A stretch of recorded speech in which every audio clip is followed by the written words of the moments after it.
ಆತ್ಮೀಯ ಪೋಷಕರೇ, ತಮ್ಮೆಲ್ಲರಿಗೆ ವಂದನೆಗಳು. ಆಚಾರ್ಯ ವಿದ್ಯಾಶಾಲೆಯು ವಿದ್ಯಾರ್ಥಿಗಳಲ್ಲಿ ವಿದ್ಯಾಭ್ಯಾಸವನ್ನಷ್ಟೇ ಅಲ್ಲದೆ ವ್ಯಕ್ತಿತ್ವ ರೂಪಿಸುವುದರಲ್ಲಿಯೂ ತನ್ನ ಮುಂದಾಳತ್ವವನ್ನು ಸಾಧಿಸಲು ನಿರಂತರ ಪ್ರಯತ್ನಿಸುತ್ತಿದೆ. ವಿದ್ಯಾರ್ಥಿಗಳಲ್ಲಿ ಮಾನವ ಮೌಲ್ಯಗಳ ಉನ್ನತೀಕರಣಕ್ಕೆ ತನ್ನ ವಿಶಾಲ ದೃಷ್ಟಿಕೋನವನ್ನು ಹರಿಸುತ್ತಿದೆ. ಆ ಪ್ರಯತ್ನದ ಒಂದು ಮೊದಲ ಹೆಜ್ಜೆಯೇ ಈ ಕಾರ್ಯಕ್ರಮ.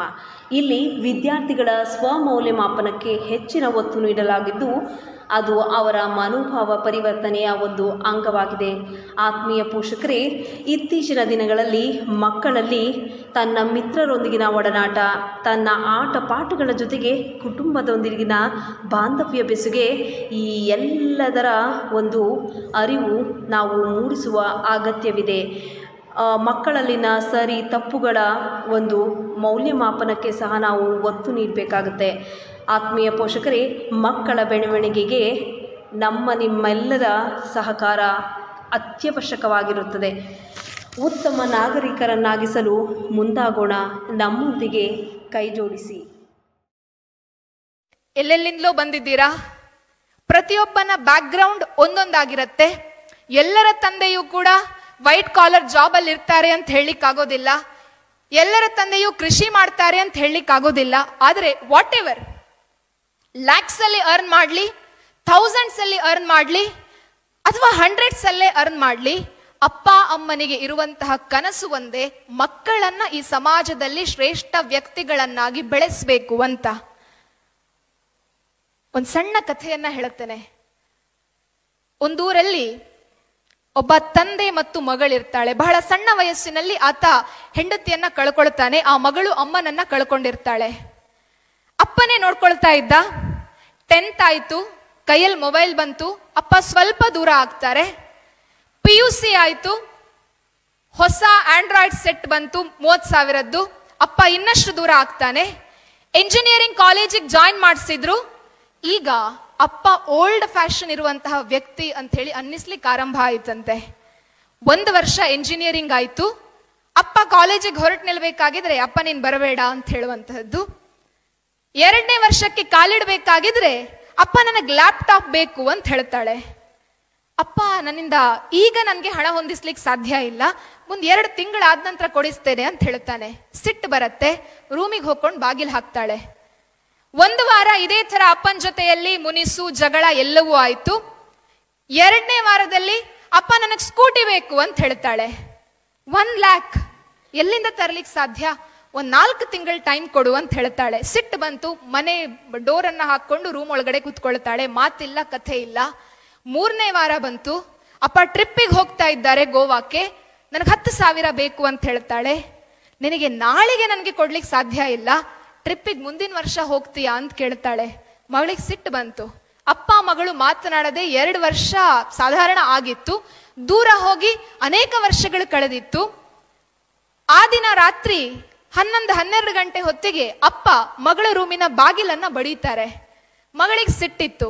ಮಗಳು ಡೋರ್ ಓಪನ್ ಮಾಡಲಿಲ್ಲ. ಅಪ್ಪ ಬಡೀತಾರೆ. ಮಗಳಿಗೆ ಅಪ್ಪನ ಮೇಲೆ ಸಿಟ್ಟಿತ್ತು, ದುಡ್ಡು ಕೊಡ್ಲಿಲ್ಲ ಅಂತ ಹೇಳ್ಕೊಂಡು ಅವಳಿಗೆ ಜಾಲಿ ಎಂಜಾಯ್ ಮಾಡಬೇಕಾಗಿತ್ತು. ಬಾಗಿಲನ್ನ ತೆರೀಲೇ ಇಲ್ಲ. ಅಪ್ಪ ಬಾಗಿಲನ್ನ ತಟ್ಟುವುದು ನಿಲ್ಲಿಸ್ತಾರೆ. ಬರ್ತಾರೆ, ಏನೋ ಒಂದು ಬರೀತಾರೆ, ಸೋಫಾದ ಮೇಲೆ ಮಲಗ್ತಾರೆ. ಮರುದಿವಸ ಬೆಳಗ್ಗೆ ಯಾವಾಗ್ಲೂ ಅಪ್ಪ ಕರೀತಾ ಇದ್ರಾಯ್ತು. ಮಾರನೇ ದಿವಸ ಬೆಳಗ್ಗೆ ಎದ್ದು ನೋಡ್ಬೇಕಾಗಿದ್ರೆ 10:10 ಆಗಿತ್ತು. ಅಪ್ಪನ ಮೇಲೆ ಸಿಟ್ಟು ಬರುತ್ತೆ. 8 ಗಂಟೆ ಕಾಲೇಜ್ ಸ್ಟಾರ್ಟ್, 10 ಗಂಟೆ ಆದ್ರೂ ಅಪ್ಪ ಕರೀಲಿಲ್ಲ. ಅಪ್ಪನಿಗೆ ಬೈಬೇಕು ಅಂತ ಹೇಳ್ಕೊಂಡು ಡೋರ್ ಅನ್ನ ಓಪನ್ ಮಾಡಿ ಹೊರಗಡೆ ಹೋಗ್ಬೇಕಾಗಿದ್ರೆ ಅಪ್ಪ ಸೋಫಾದಲ್ಲಿ ಮಲಗಿರ್ತಾರೆ. ಎದೆ ಮೇಲೆ ಒಂದು ಪತ್ರ ಇರ್ತದೆ.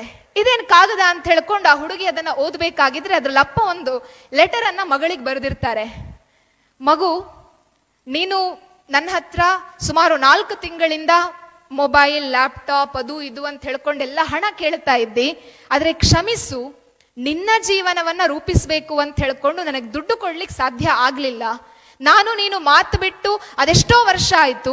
ಮಾತಾಡ್ಬೇಕು ಅಂತ ಹೇಳಿ ತುಂಬಾ ಪ್ರಯತ್ನ ಪಟ್ಟೆ, ಬಟ್ ನನ್ನಿಂದ ಆಗ್ಲಿಲ್ಲ, ನೀನ್ ಮಾತನಾಡಿಸ್ಲಿಲ್ಲ. ದಯವಿಟ್ಟು ನನ್ನನ್ನ ಕ್ಷಮಿಸು. ನಿನಗೆ ಕೇಳಿದಂತಹ ಜೀವನವನ್ನ, ನೀನು ಬಯಸಿದಂತಹ ಜೀವನವನ್ನ ಕೊಡ್ಲಿಕ್ಕೆ ನನ್ನಿಂದ ಸಾಧ್ಯ ಆಗ್ಲಿಲ್ಲ. ಕಾರಣ ಇಷ್ಟೇ, 5 ವರ್ಷದ ಹಿಂದೆ ಸಣ್ಣದಾಗಿ ಎದೆನೋವು ಬರಬೇಕಾಗಿದ್ರೆ ಡಾಕ್ಟರ್ ಹತ್ರ ಹೋಗ್ಬೇಕಾಗಿದ್ರೆ ಹಾರ್ಟ್ ನಲ್ಲೊಂದು ಹೋಲ್ ಇದೆ ಅಂತ ಹೇಳಿದ್ರಾಯ್ತು. ಆದ್ರೆ ನನ್ನ ಮುಂದೆ ನಿನ್ನ ಭವಿಷ್ಯ ಇತ್ತು. ನನ್ನ ಹಾರ್ಟ್ ಹೋಲ್ ಅನ್ನ ಕರೆಕ್ಟ್ ಮಾಡಬೇಕು ಅಂತಾದ್ರೆ ಲ್ಯಾಕ್ಸ್ ಅಲ್ಲಿ ನನಗೆ ಹಣ ಬೇಕು. ಆದ್ರೆ ಅದೇ ಲ್ಯಾಕ್ಸ್ ಅಷ್ಟು ಹಣವನ್ನ ನಿನ್ನ ಮೇಲೆ ಇನ್ವೆಸ್ಟ್ ಮಾಡಿದ್ರೆ ನಿನ್ನ ಬದುಕು ಸುಗಮ ಆಗ್ತದೆ ಅಂತ ಅನ್ನಿಸ್ತು. ನನ್ನ ಬದುಕೋ ನಿನ್ನ ಬದುಕೋ ಅಂತ ಹೇಳ್ಕೊಂಡು ನನ್ನ ಎದುರುಗಡೆ 2 ಆಪ್ಷನ್ ಇರಬೇಕಾಗಿದ್ರೆ ನಾನ್ ಸತ್ರು ತೊಂದರೆ ಇಲ್ಲ, ನಿನ್ನನ್ನ ಬದುಕಿಸ್ಬೇಕು ಅಂತ ಹೇಳಿ ನನಗೆ ಆಲೋಚನೆ ಬಂತು. ಸೊ ನನ್ನ ಹತ್ರ ಇದ್ದಂತಹ ಎಲ್ಲ ಹಣದಿಂದ ನಿನ್ನ ಹೆಸರಿನಲ್ಲಿ ಒಂದು ಮನೆ ತೆಗೆಸಿದ್ದೇನೆ. ನಾನು ಸತ್ತ ನಂತರ ಆ ಮನೆಯಲ್ಲಿ ನೀನು ಆರಾಮದಲ್ಲಿ ಬದುಕಬಹುದು. ನಾನಿಲ್ಲ ಅಂತಾಗಬೇಕಾಗಿದ್ರೆ ನಿನ್ನ ಜೀವನಕ್ಕೊಂದು ಗುರಿ ಬೇಕಲ್ವಾ? ನಿನ್ನ ಹೆಸರಿನಲ್ಲಿ ಒಂದಷ್ಟು ಲಕ್ಷ FD ಇಟ್ಟಿದ್ದೇನೆ. ಪ್ರತಿ ತಿಂಗಳು ನಿನ್ನ ಜೀವನಕ್ಕೆ ಬೇಕಾದಂತಹ ಇಂಟ್ರೆಸ್ಟ್ ಅದರಲ್ಲಿ ಬರುತ್ತೆ. ನೀನು ಕೇಳಿದ್ದನ್ನ, ನೀನು ಬಯಸಿದ್ದನ್ನ ಕೊಡ್ಲಿಕ್ಕೆ ನನ್ನಿಂದ ಸಾಧ್ಯ ಆಗಲಿಲ್ಲ. ಆದರೆ ನಾಳೆ ದಿವಸ ನೀನು ಈ ಪತ್ರವನ್ನ ಓದಿದ ನಂತರ ನನ್ನ ಹತ್ರ ಮಾತನಾಡ್ತಿ ಅನ್ನುವಂತಹ ಭರವಸೆ ನನಗಿದೆ ಅಂತ ಹೇಳ್ಕೊಂಡು ಅಪ್ಪ ಪತ್ರ ಬರೀತಾರೆ. ಮಗಳು ಓದ್ತಾ ಇರಬೇಕಾಗಿದ್ರೆ ಕಣ್ಣಂಚಿನಲ್ಲಿ ನೀರು ಹರಿದು ಬರುತ್ತೆ. ಅಪ್ಪ ನನ್ನ ಎಬ್ಬಿಸ್ತಾಳೆ. ಅಪ್ಪ ನನಗೆ ಸ್ಕೂಟಿ ಬೇಡ, ಅಪ್ಪ ನನಗೆ ಲ್ಯಾಪ್ಟಾಪ್ ಬೇಡ, ಅಪ್ಪ ನನಗೆ ಯಾವುದು ಬೇಡ, ಅಪ್ಪ ನನಗೆ ನೀನೇ ಬೇಕು ಅಂತ ಹೇಳಿಕೊಂಡು ಎಬ್ಬಿಸ್ತಾಳೆ. ಆದ್ರೆ ಆ ಜೀವ ಹಿಂದಿನ ದಿನ ರಾತ್ರಿ 12 ಗಂಟೆಗೆ ಹೋಗಿತ್ತು. ಮಗು ಬೇಕು, ಮಗಳು ಬೇಕು, ಮಗಳಲ್ಲೇನೋ ಹೇಳಬೇಕು ಅಂತ ಹೇಳಿಕೊಂಡು ಎದೇನೋ ಆಗ್ತಾ ಇದೆ ಅಂತ ಹೇಳಲಿಕ್ಕೆ ಹಿಂದಿನ ದಿವಸ ರಾತ್ರಿ 12 ಗಂಟೆಗೆ ಆ ಅಪ್ಪ ಬಾಗಿಲನ್ನ ಬಡಿತಾನೆ. ಎಲ್ಲವನ್ನ ಕೊಟ್ಟಂತಹ ಅಪ್ಪ ಸ್ಕೂಟಿ ಕೊಡ್ಲಿಲ್ಲ, ಮೊಬೈಲ್ ಕೊಡ್ಲಿಲ್ಲ ಅಂತ ಹೇಳ್ಕೊಂಡು ಮಗಳು ಡೋರನ್ನ ಓಪನ್ ಮಾಡಲಿಲ್ಲ. ಅಪ್ಪ ಸತ್ತು ಹೋದ ನಂತರ ಮಗಳಿಗೆ ಅನ್ನಿಸ್ತದೆ ಸಾರಿ ಕೇಳ್ತಾ ಇದ್ದಿದ್ರೆ ಅಪ್ಪ ಬದುಕ್ತಾ ಇದ್ರೇನೋ ಅಂತ. ಕಾಲ ಮೀರಿ ಹೋಗಿತ್ತು.